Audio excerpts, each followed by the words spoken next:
안녕하세요.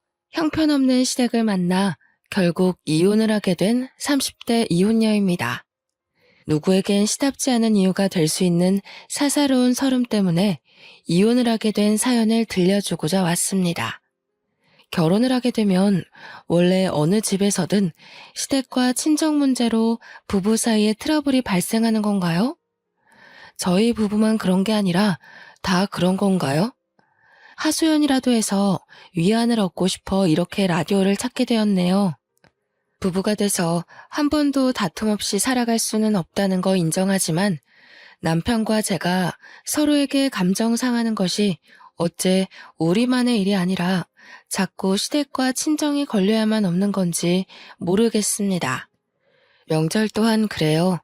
제가 딸이었을 땐 마냥 즐겁기만 했던 명절이 며느리가 되니까 다이어트 기간이 되어버린 것처럼 그렇게 밥맛이 뚝 떨어지더라고요. 행복하고자 시작한 결혼인데 저는 살아온 세월 중 역대로 불행한 시간을 보내야만 했습니다. 제가 이혼하기까지 1년 조금 넘은 시간이었습니다. 시간이었죠. 그 짧은 시간조차 글로 남기려니 더 함축하고 줄여야 되더군요. 그래도 최대한 저의 경험을 살려서 들려드리도록 하겠습니다. 저는 남편과 결혼하기 전까지 남편을 잘 안다고 생각했습니다. 저희가 장기간 연애를 했는데 결혼 약속이 주변에게 알려졌을 때 주위에서 선 넘는 조언을 많이 하더라고요. 축하만 해주면 좋겠는데 자꾸만 연애와 결혼은 다르고 동거와 결혼은 다르다면서 결혼 신중하게 결정하는 건 맞냐고 수도 없이 묻더군요. 아줌마 아저씨 되는 직장 동료들이 특히나 그런 소리를 입에 담았습니다. 그때는 시모시부가 한 열댓 명은 있는 기분이었어요. 그저 잘 알지도 못하면서 남의 인생사 함부로 말하는 잔소리로 들렸다는 거죠. 말 그대로 제가 남편과의 결혼을 선택한 건 결혼이 10년의 연애의 종착지라고 생각하기도 했고, 나이 35살에 또다시 다른 남자를 만나 연애의 과정을 거쳐 결혼까지 도달하기엔 너무 늙었다고 생각했기 때문이었습니다.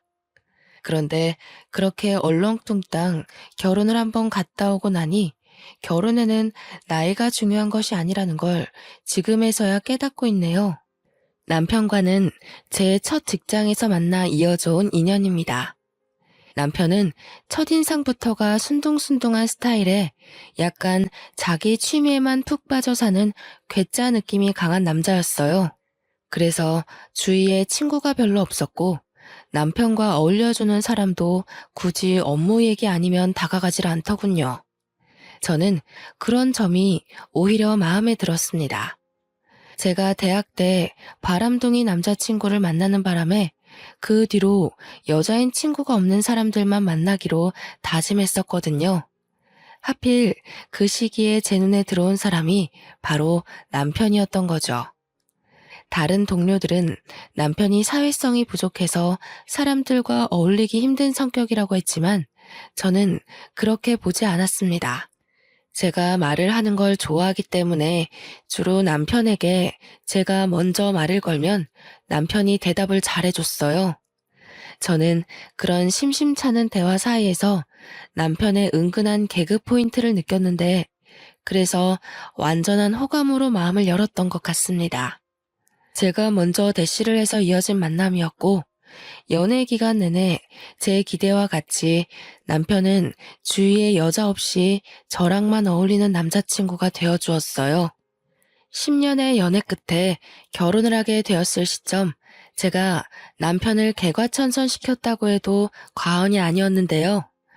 운두년 같던 사람이 저와 연애를 하면서부터 점차 사람들과 잘 어울리게 된 것도, 신뢰받는 팀장으로 승진된 것도, 상대의 감정을 살피고 적당한 배려를 하게 된 것도 전부 제가 남편을 그렇게 변화시켜 놓은 거였습니다.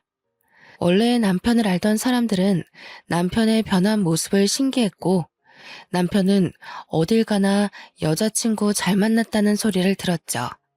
결혼 신중하게 하라는 소리를 잔뜩 들은 저와는 다르게 말입니다. 남편의 청혼으로 결혼을 하게 된 저는 그야말로 나름 성공적인 결혼을 했다고 생각했습니다. 제가 남편을 변화시켰다고 했잖아요. 그것에 대한 자만이 너무 컸던 탓에 저는 남편에 대해 모르는 것이 없다고 생각했고, 남편을 충분히 제 손맛대로 주무르며 현명하게 잘 살아갈 수 있다고 봤었죠. 그때만 해도 제게 남편이란 존재는 결혼을 해도 괜찮은 수준이 아니라 이 남자 아니면 더 이상 내 결혼은 없다라고 생각했을 정도였습니다. 그리고 결혼을 한다고 하더라도 10년을 연애했는데 뭐가 크게 달라지겠어요. 같은 지붕 아래 살게 되었다는 것만 다르지 연애하던 때와 차이가 없을 거라고 확신했습니다. 그렇게 결혼을 하고 첫 명절이 다가온 시기에 저는 주위 사람들이 왜 그렇게 연애와 결혼이 다르다고 했는지 아주 제대로 느끼게 되었는데요. 왜 명절 때마다 뉴스에 명절 증후군 소식이 여기저기 들려오는지 알 수 있었습니다.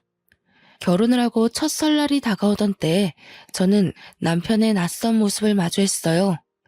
이번 명절에 우리 식구 다 같이 태국 여행 가기로 했어. 장모님한테 이번 명절 방문 못한다고 말씀드려야 될 것 같아. 어? 갑자기 무슨 여행?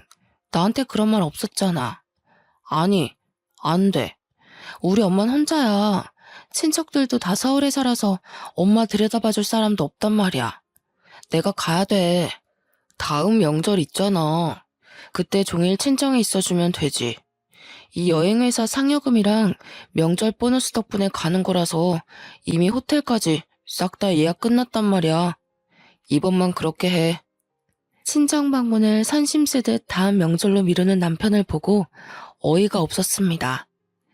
심지어 저는 이 사실을 명절 일주일 전에 들었어요.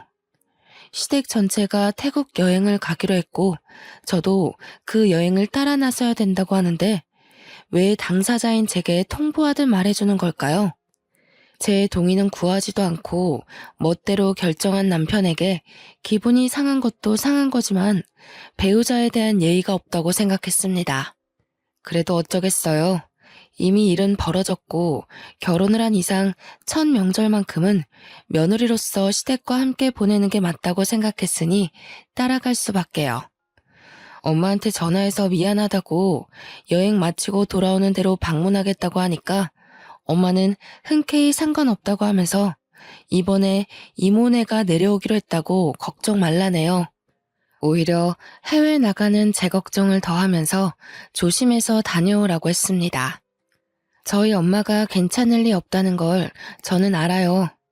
친척들이 매번 와줬던 것도 아니고 그때마다 외동인 저와 엄마 둘이서 명절 음식을 간단히 했고 아빠 차례 지낸 뒤에 소소하게 명절을 즐기면서 살았거든요. 제가 명절에 당연히 갈 거라고 떵떵거려 놓은 탓에 엄마는 아마 친척들에게 전화가 와도 여느 때처럼 저와 같이 명절을 보낼 거라고 말했을 겁니다. 저 포함 사위까지 같이요. 그런데 제가 아예 못 가게 되었잖아요. 진짜 속상하더라고요. 친구들은 제가 명절 음식 준비 안 하고 시댁에 시달리는 것 없이 놀러가서 좋겠다고 부러워했지만 여행도 여행 나름이지 않습니까? 시댁 식구들이라고 하지만 어떻게 보면 저만 동떨어진 구성원이잖아요. 시댁 식구랑도 저는 아직 못 친해졌는데 시댁들만 아는 친척들까지 다들 신이 나서 즐기는 여행이었습니다. 차라리 집에서 음식을 하는 게 나을지도 모른다는 생각했을 정도로 저는 여행 내내 피곤하기만 했어요. 같이 가는 대상들이 누군지에 따라 여행도 추억이 될 수가 있고 경험이 될 수도 있더라고요. 제게 시댁들과의 첫 여행은 앞으로 살아가는데 큰 미천이 될 경험이 된 듯 싶네요. 다른 애 있는 가정들이라 저랑 남편만 신혼이었거든요. 그 때문에 모두가 자유롭게 놀고 즐기는 걸 저희 부부는 시부모 모시는 효도 여행을 해야만 했습니다. 시모는 또 땀이 얼마나 많은지 태국에서 삼켜 죽겠다고 엄청 징징거리더라고요. 남편은 시부 데리고 남자끼리 오붓하게 부자 여행 즐기고 싶다고 하는데 그럼 시모는 빼도 박도 못하게 제가 모셔야 되는 거잖아요. 여행은 고작 3박 4일이었는데 그 3박 4일 동안 시모의 투덜거림에 시달렸더니 한 달은 죽치고 고생하다 온 기분이더군요. 예, 새아가. 이 집에 직원 좀 콜해서 샴푸 새 걸로 바꿔놓으라고 좀 해. 태국이 위생 안 좋기로 말이 많더라고. 이 샴푸나 바디워시에 무슨 짓을 했을 줄 알고 쓰겠니? 어머님, 원래 여행은 그런 거예요. 제가 보기엔 깔끔하고 멀쩡한데 왜 그러세요? 그렇게 위생이 걱정되시면 다른 나라로 여행 오면 안 되지 않을까요? 너 지금 나한테 가르치는 거니? 하여간 요즘 것들은 말대답이 많아서야. 됐다. 그냥 내가 가져온 핀으로 씻던가 해야지. 시모는 저와 같이 다니는 내내 모든 것에 불평하고 불만만 얘기하는 사람이었습니다. 친구가 그렇게 툴툴거려도 한 대 쥐어받고 싶지 않습니까? 그런데 시모가 그러니 어쩌지도 못하고 그저 참아야만 했거든요. 이게 무슨 여행이에요? 시모는 비행기 자리까지 제 고막에 피가 나도록 시시콜콜 불평을 늘어놓았습니다. 집으로 귀가한 그날 저는 남편 앞에서 표정을 썩히며 다신 시댁이랑 여행 못 가겠다고 이제 명절 때 여행 약속 잡지 말라고 엄포를 놓았습니다. 그리고 다음날 친정에 가서 하룻밤 자고 오자고 했어요. 어차피 일주일 연차냈잖아. 내일 아무것도 안 하는데 다녀오자. 엄마 아마 명절 내내 혼자 보냈을 거야. 이모네 간다고 했었는데 차 문제 생겨서 못 갔대. 다음 명절에 가기로 했는데 왜 그런 말을 했어? 어느 세월에 포항까지 갔다 와. 내일까지는 고속도로 막힐 것 같은데. 그래도 출근하기 전엔 좀 쉬다가 가야지. 자기 웃긴다. 비행기 타고 태국은 뿔뿔 돌아다니면서 같은 땅인 포항은 왜 못 가? 못 가는 게 아니라 가기 싫은 거 아니고? 솔직히 피곤해서 그래. 노는 것도 좋은데 우리도 나이가 있잖아. 사람이 다시 힘내서 일하려면 휴식도 필요하지 않겠어? 또 상여금 받으면 그땐 장모님 모시고 갔다 오면 되니까. 제 말을 듣는 둥 마는 둥 하면서 피곤하다고 사우나 다녀오겠다는 남편은 끝까지 친정 가겠다는 말에 확신을 안 주고 나가버렸습니다. 더럽고 치사해서 더 말하기 싫을 만큼 서운함을 느꼈어요. 한국으로 귀국하기 전 친정엄마한테 다음날 간다고 미리 말도 해놨었거든요. 엄마를 2번 실망시킬 수도 없고 실망 주고 싶지 않았던 저는 결국 저 혼자라도 가야겠다고 생각을 했습니다. 다음날 아침부터 친정 가려고 짐을 싸고 있는데 남편이 저더러 어디 가냐고 묻는 겁니다. 처음으로 남편의 목소리가 듣기 싫더라고요. 미운 점이 보이니까 발소리 내는 것마저 싫어서 남편을 쳐다보지도 않고 대답했어요. 친정 간다고 하니까 남편이 한숨을 푹 내쉬면서 저보고 왜 이렇게 고집 부리냐고 하는 거 있죠. 자기 혼자 내려가면 장모님이 날 뭐라고 생각하겠어. 우리 어제 이미 이 얘기는 마무리한 거 아니었어? 뭘 뭐라고 생각해. 시댁은 태국 여행 보내주고 처가에는 문자 한 통 덜렁 남기는 인정머리 없는 사위라고 생각하겠지. 우리가 언제 얘기를 끝냈어?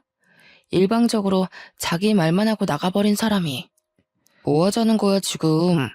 우리 식구만 여행 갔다고 시위하는 거야? 장모님 입장에선 오히려 딸이 명절 음식 때문에 고생 안 해서 고마워하실 텐데.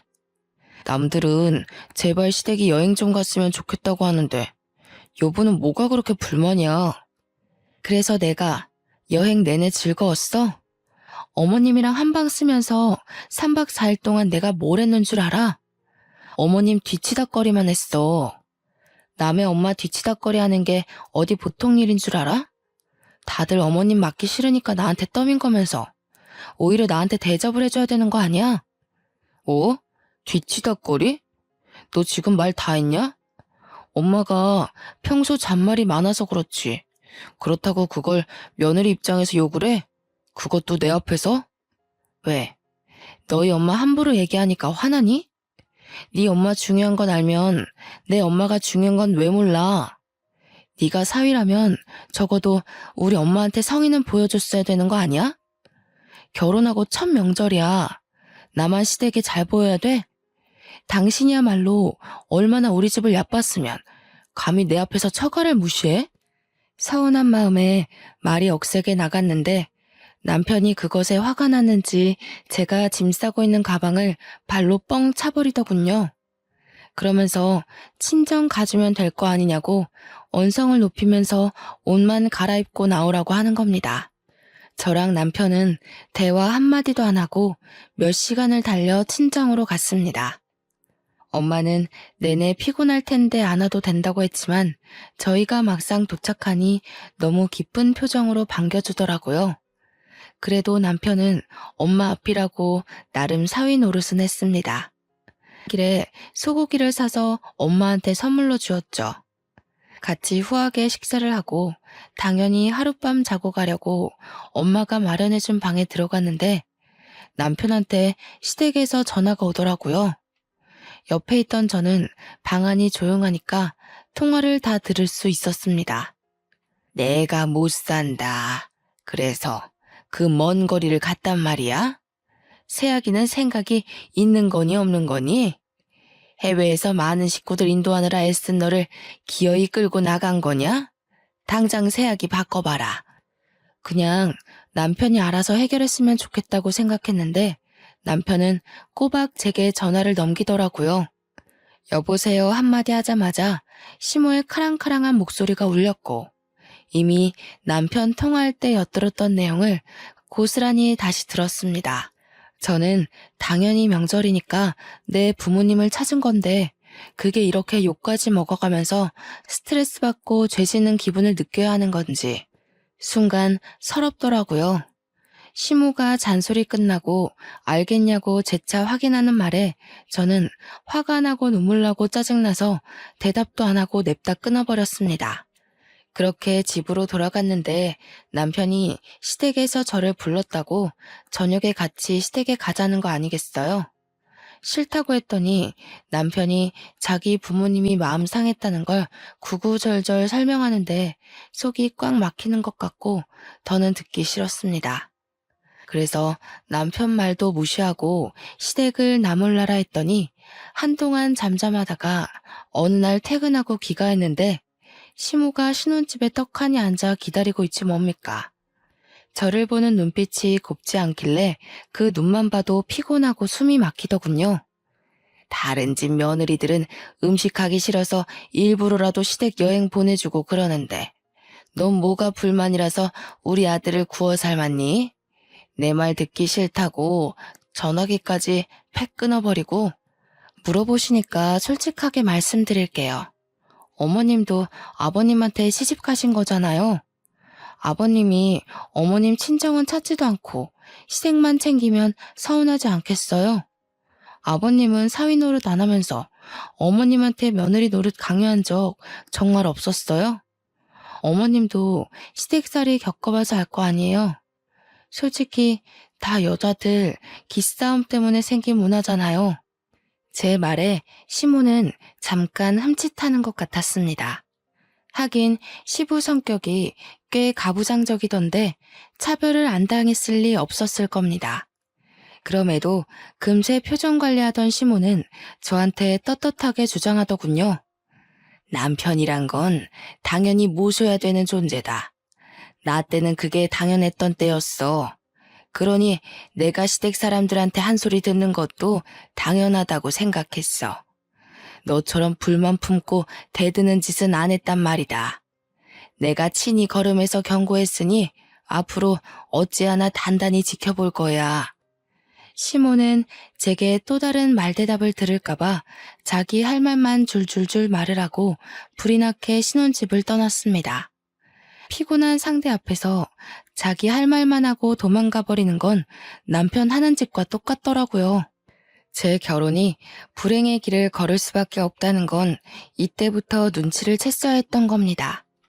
남편과 다툼을 해본 건 당시 명절이 처음이었는데요. 그전에는 웬만하면 저와 서로 맞춰주면서 지내온 사람이었는데 명절을 한번 겪고 나니 그 이후부터는 약간 자기 잘난 맛에 사는 인간으로 변해가는 거 아니겠어요? 같이 맞벌이하는 입장에서 집안일도 같이 했었는데 점 집안일에는 손을 뗐고 월급 좀 올랐다고 여기저기 사람들한테 술 사는 자리까지 많아지더라고요. 원래는 사람들과도 잘 못 어울리는 괴짜라고 했지 않습니까? 그 운둔한 성격을 바꿔줬더니 저한테 부메랑이 되어 꽂힐 줄은 몰랐어요. 사람들이랑 제 뒷담이라도 하는 건지 사람들과 어울리고 집에 오면 남편이 술 주사로 꼭 제게 한 소리를 하더라고요. 홍보팀에서 당신 보고 고집 좀 줄이래. 그런 마인드로는 기발한 아이디어 못 나온다고. 후배들 좀 그만 잡아. 후배들이 당신 얼마나 무서워하는지 모르지? 술만 마시면 저런 식으로 저에 대한 단점을 콕콕 집어냈습니다. 남편이 주구장창 제 단점을 꼽으니 처음엔 정말 사람들이 저를 그렇게 생각하는 줄 알았어요. 그러니 그땐 저도 모르는 사이 직장에서 말수가 줄어있더라고요. 그런데 알고 보니 남편이 먼저 언급하면 동료들이 후배다 보니까 그냥 남편한테 맞춰서 끄덕끄덕 해주는 거지 뭡니까? 그 사실을 어떻게 알았냐면 한날 친구 남편이 하는 대창집에 남편이 왔다고 연락이 왔더라고요. 그땐 남편이 회식 있다고 말도 안 해줬던 때라서 저도 포기하고 그러려니 있었는데 친구 남편 말로는 남편이 제 흉을 엄청 본다고 하면서 제가 알아야 될 것 같아 연락을 했대요. 친구 남편 앞에서 너무 쪽팔리고 동네 창피했지만 그와 동시에 열이 확 올라서 결국 그 가게를 찾아갔습니다. 갔더니 남편 혼자서만 잔뜩 취해서 하하호호 웃으며 진짜 제 흉을 보고 있더라고요. 여자는 저처럼 성깔이 강하면 안 되고 고분고분해야 된다면서 그러면서 뒤이어 있는 말에 저는 끝내 그 자리를 끼어들고 말았습니다. 남편이 저랑 잠자리에 대한 것도 얘기를 꺼내는 거 아니겠어요? 아무리 술 취했다고 해도 할 말 못할 말은 구분해야죠. 구분 못할 정도로 마시면 그건 짐승이잖아요. 저는 친구 남편한테 술값 2배로 계산하겠다고 하고 술을 꺼내서 뚜껑을 땄습니다. 남편 머리 위에 2병이나 콸콸 쳐부어 버렸어요. 그제서야 동료 후배들은 저를 알아보고 인사를 했고 남편은 소리를 지르면서 허우적거리다가 나자빠졌네요. 다들 잘 보고 가서 꼭 소문 좀 내줘요. 김 팀장님이랑 회식했는데 배우자 흉 보다가 개꼴났다고요. 그리고 어디 가서 이런 사람 있으면 네 말이 맞다고 맞춰주지 마요. 그럼 이런 개자식이랑 같은 급으로 비춰지니깐. 그만 가봐도 좋다는 제 말에 동료 후배들은 후다닥 달아났습니다. 겨우 중심 잡고 일어난 남편은 저를 알아보더니 무작정 삿대질을 하더군요. 그걸 제가 다시 싸대기 날려 넘어뜨렸어요. 이런 식으로 다른 사람 앞에서 개망신 당할 거면 내 얘기 좀 하지 말아줄래? 당신 와이프라는 거 숨기고 싶거든. 고작 이런 모습 보여주려고 나한테 청혼했니? 참, 10년 연애 기간이 후회스럽다. 그날 남편은 필름이 끊겨서 잘 기억도 못했습니다. 저더러 혹시 회식 장소에 온 적 있냐길래 제가 그냥 나 몰라라 하면서 내뺐더니 그걸 그대로 믿더라고요. 그러면서 왜 직장에서 자기를 보는 시선이 이상한지 모르겠다고 예전에 왕따였을 때랑 같은 기분이 든다더군요. 남편 말로는 자기가 사회성 부족할 때 사람들이 자신을 멀리했던 당시가 떠오른다면서 기분이 나쁘다고 했어요. 남편도 자기가 왕따 당했을 때 나름 트라우마였나 봅니다. 남편 말대로 직장에선 남편 안 보는 데서 다들 남편 뒷담을 까고 난리가 났더라고요. 동료들이 저만 보면 결혼 실수했다고 동정표를 많이 던졌어요. 남편을 그 꼴로 만든 게 저라고 하더라도 그런 상황들이 그리 막 유쾌하진 않은 거 있죠. 10년이 후회스럽다가도 한편으론 같이 나눈 정이 있어서인지 속상하기도 했습니다. 그래도 내 남편인데 내 선에서만 해결할 걸 그랬나 싶었어요. 하지만 그마저도 의미 없는 잡이었을 뿐이었습니다. 결국 제 손으로 다시 남편을 끌어내리는 일이 터지고 말았는데요. 몇 달 전에 있었던 두 번째 명절 말입니다. 그 시기에 저는 남편과 완전 끝내기로 마음먹었어요. 설날에 시댁의 해외여행으로 제게 실망을 안겨줬던 남편은 제 경고도 잊고서 추석마저도 시댁 주도하에 제주도 여행을 예약해버린 겁니다. 그렇다는 말은 또 친정에 안 갈 거라는 뜻 아니겠습니까? 내가 이런 식으로 하지 말라고 했잖아. 내 말 무시해? 우리 엄마 무시하는 거야? 나 이번엔 절대 안 가. 당신이 저지른 일이니까 나한테 뭐든 기대하지 마. 엄마 아빠가 명절에 여행 가는 게 좋다고 하는데 어떡해. 자식된 도리로서 부모님한테 효도 좀 할 수 있는 거잖아. 자기야말로 왜 그렇게 내 마음을 몰라? 그러니까 당신 효도를 내가 왜 같이 해야 되냐고. 내 의사는 묻지도 않고 당신은 시댁 식구들 앞에서 의견이라는 게 없어? 적어도 나랑 의논해보겠다고 얘기했어야 되는 거 아니야? 어떻게 똑같은 실수를 두 번이나 할 수가 있어. 네가 이렇게 만들었잖아. 내가 당신 하라는 대로 살다 보니까 가족 말도 어련히 들어야 된다고 생각하게 된 거지. 왜 이제 와서 나더러 남의 말 듣지를 말래? 내가 줏대 없이 흔들리고 마음대로 결정하라고 알려줬어? 그랬으면 당신 지금 팀장 자리도 못 올라갔겠지. 아, 됐어. 말하기도 피곤해. 당신이 당신 부모님한테 효도하는 거 내버려 둘 테니까 당신도 내가 내 부모님 챙기는 거 신경 꺼. 야, 그럼 우리 엄마는 누가 모셔? 다른 집 여자들은 다 애 있단 말이야. 엄마는 벌써 너랑 간다고 생각하고 있는데. 네가 모셔. 네가 자식이잖아. 나도 내 엄마 있어. 내가 왜 네 엄마 모시느라 우리 엄마를 혼자 내버려둬야 되는데? 그리고 저는 그날 새벽 남편이 자고 있는 몰래 짐을 챙겨 친정으로 갔습니다. 혼자 갔는데 엄마가 안 자고 기다리고 있더라고요. 내려가는 길에 이미 사정을 얘기해놨기에 저는 도착해서 엄마한테 혼자 와서 미안하다고 사과를 했어요. 엄마는 오히려 늦은 새벽에 온다고 고생했다며 따뜻한 이부자리를 마련해 줬습니다.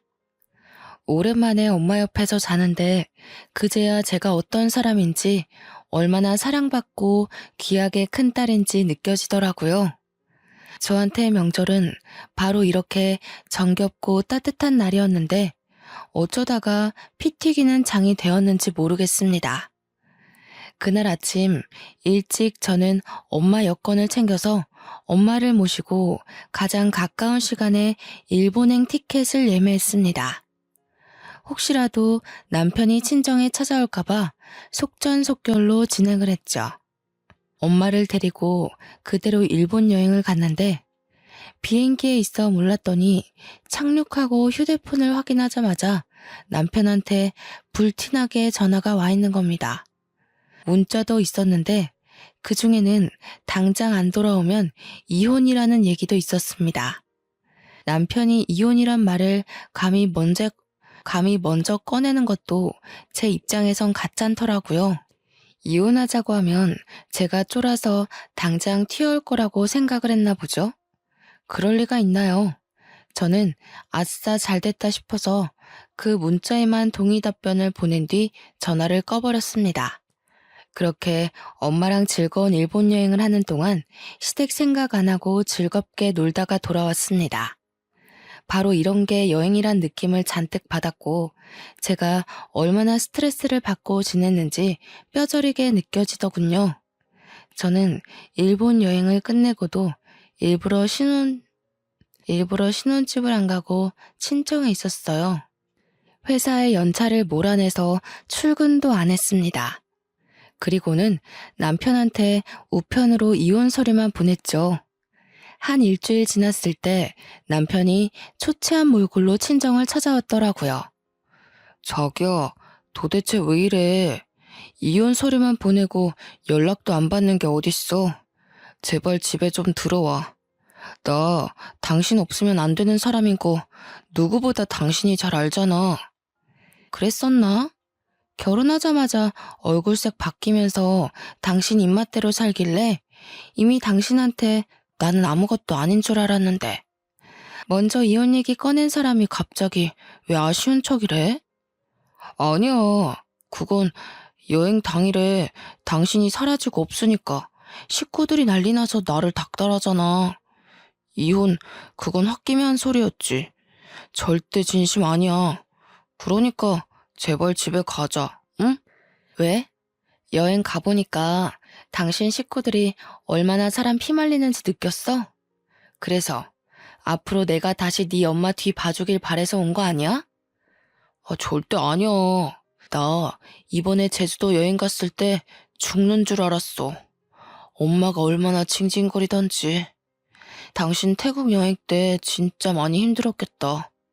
몰라줘서 미안해. 출근을 안 하니까 직장에서도 사람들이 자꾸 수군거려. 회식에도 안 껴주고. 남편이 진심으로 반성을 했던 건지 친정엄마한테 줄 명절 선물까지 챙겨왔더라고요. 한우 세트랑 제주도 여행 상품권을 쥐고 있었습니다. 그러면서 제 앞에 넙죽 엎드려 제발 집에 돌아가자고 애원했어요. 자기를 데리고 살아줄 사람은 저밖에 없다면서 이혼만큼은 안 된다고 사정하더군요. 장모님, 제발 이 사람 좀 설득해주세요. 저 정말 이 사람 없이는 아무것도 못한단 말이에요. 저한테 이 사람이 얼마나 존경스러운 존재인지 장모님한테 말씀드렸잖아요. 기억나시죠? 기억나고 말고. 그런데 자네가 오죽 잘못했으면 우리 딸이 이렇게까지 나올까. 그래도 반성하는 마음이 갸륵하니 한 번쯤 용서해주는 것도 괜찮을 것 같은데 딸? 친정엄마는 남편이 시멘트 바닥에 무릎을 꿇고 있는 모습이 안쓰러웠나 봐요. 저한테 한 번만 눈 감아주자고 같이 설득하더라고요.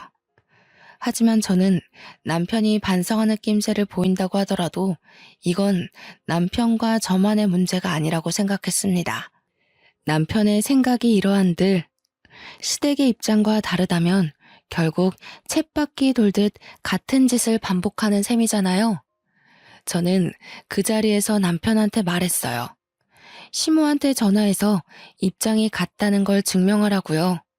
그랬더니 남편이 아직 시모랑 얘기 안 해봤다고 하네요. 저는 오히려 잘 됐다고 봤죠. 남편이 시모랑 말 맞춰서 괜히 저를 꼬드겨서 다시 집안 식구로 들인다면 그건 그거대로 제가 또 한 번 상처를 받는 거잖아요. 그래서 제가 그 자리에서 시모한테 전화를 걸고 스피커폰으로 돌려 남편에게 줬습니다. 그런데 웃긴 게 뭔 줄 아세요?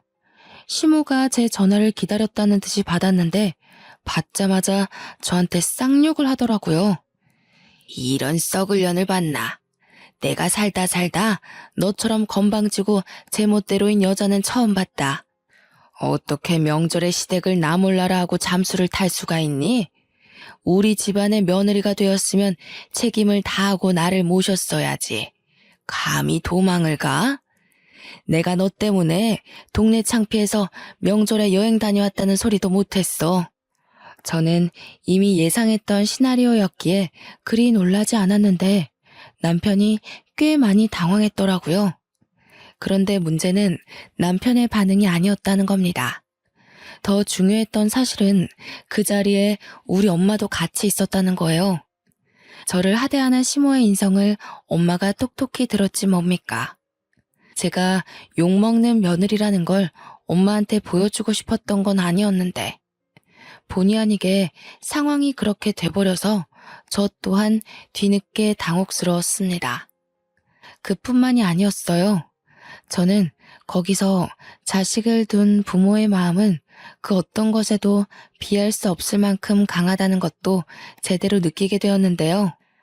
항상 저를 다독여주기만 하던 엄마의 눈빛이 싸늘하게 변하더니 마루에 서 있다가 맨발로 남편 앞까지 뛰어가 휴대폰을 뺏는 거 있죠. 이 욕심쟁이 할망구 같으니라고. 지금 뭐라고 그랬어요?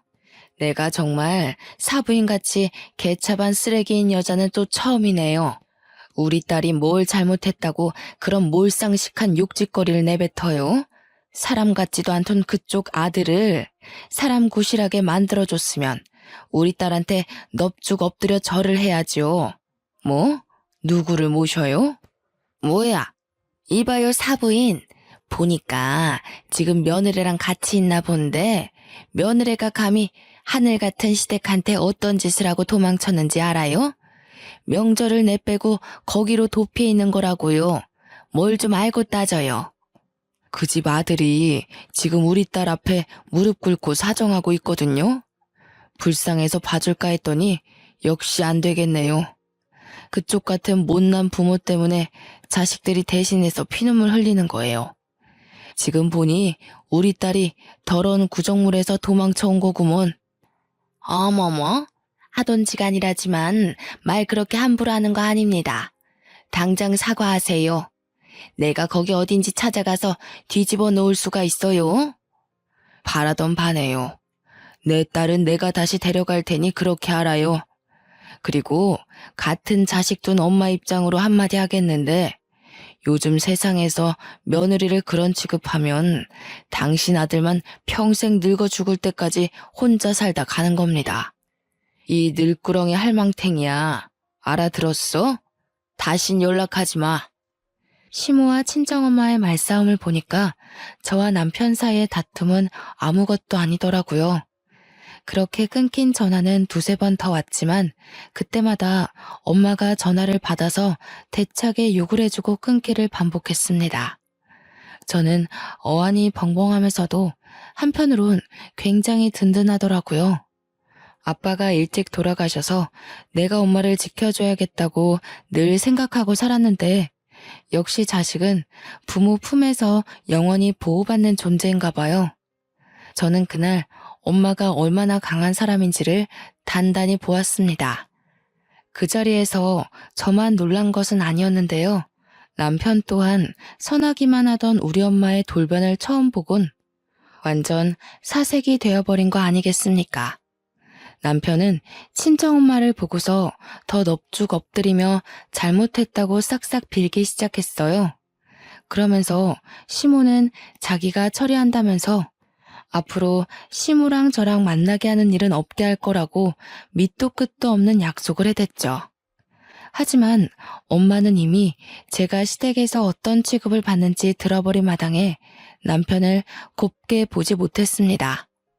자네가 잘할 놈이었다면 진작에 우리 딸이 그런 취급 안 받도록 만들었겠지. 내 딸을 존경한다고 했었나? 그렇게 안 봤는데 정말 앞뒤 다른 놈이었구먼. 나 더 이상 자네한테 볼 일 없다. 내 피 같은 딸 헐뜯기라고 보낸 시집이 아니야. 엄마가 남편한테 삿대질하면서 집에서 가니 네 잘난 엄마 아빠를 원망하라고 쫓아보냈습니다. 저도 우리 엄마의 화난 모습을 처음 봤는데 남편은 얼마나 당황했을까요? 그렇게 쫓겨난 남편과는 무난히 이혼 절차를 밟았습니다. 제가 짐 챙기러 간다고 어쩔 수 없이 신혼집을 다시 방문했어야 했는데 그 기회를 놓치지 않고 남편이 다시 저를 붙잡더라고요.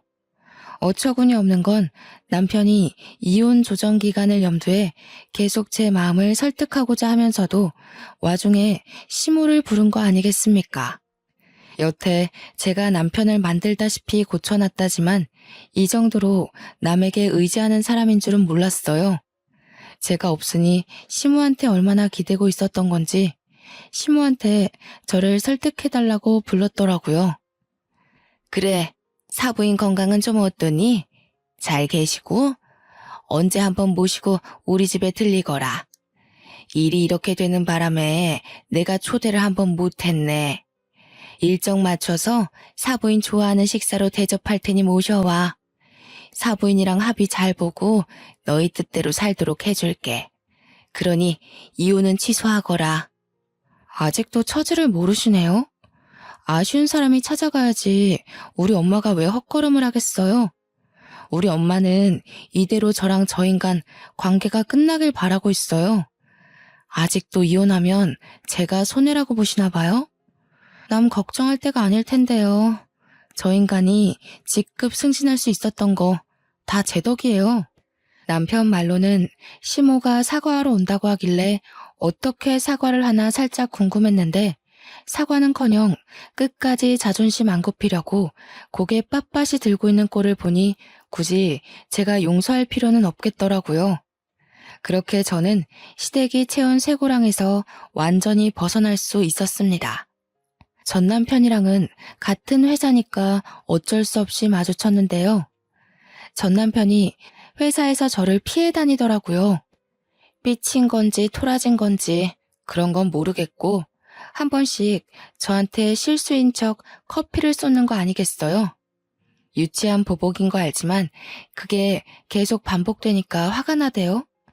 그래서 저는 전 남편의 쓰레기 같았던 행동들을 동료들에게 그대로 소문내고 다녔습니다.